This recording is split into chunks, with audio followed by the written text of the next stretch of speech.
छत्रपती संभाजीनगरमधील पश्चिम मतदारसंघातील महाविकास आघाडी उद्धव ठाकरे गटाचे पश्चिमचे उमेदवार राजू शिंदे यांच्यासह 50 कार्यकर्त्यांवर शासकीय कामात अडथळा, पोलिसांसोबत उद्धट वर्तन केल्याप्रकरणी आचारसंहितेचं उल्लंघन अशा विविध कलमांखाली वाळूज एमआयडीसी पोलीस ठाण्यात गुन्हा दाखल करण्यात आलाय। बजाजनगर येथील अल्फोन्सा इंग्लिश शाळा बजाजनगर येथील मतदान केंद्राच्या बाहेर 100 मीटरच्या आतमध्ये मोठ्या प्रमाणात जमाव एकत्रित जमलेला होता।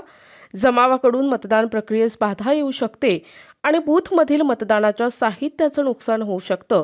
त्यामुळे मतदान प्रक्रियेमध्ये बाधा निर्माण होण्याची शक्यता असल्याची माहिती पोलिसांना मिळाली।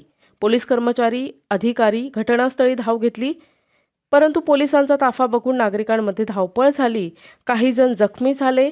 दरम्यान तिथे शिवसेना उद्धव बाळासाहेब ठाकरे पक्षाचे उमेदवार राजू शिंदे आणि त्यांच्यासोबत 40 ते 50 पुरुष आणि महिला कार्यकर्ते नितीन बगाटे पोलीस उपायुक्त यांनी जमावबंदीचे आदेश आहेत, तुम्ही रस्ता अडवू नका, येथून निघून जा असं सांगितलं असता जमावातील उमेदवार राजू शिंदे आणि त्यांचे कार्यकर्ते यांनी पोलीस उपायुक्त यांच्या सूचनांकडे दुर्लक्ष केलं आणि त्यांना तेथून जाण्यास सांगितल्यामुळे पोलीस आणि राजू शिंदे यांच्यात बाचाबाची झाली। थोड्या गदारोळानंतर पोलिसांनी जमावाला पांगवले। या प्रकरणी 9 कलमांअंतर्गत वाळूज एमआयडीसी पोलीस ठाण्यात गुन्हा दाखल करण्यात आला असून पुढील तपास पोलीस करत आहेत। प्रतिनिधी अनिकेत घोडके, NTV न्यूज मराठी, वाळूज, छत्रपती संभाजीनगर।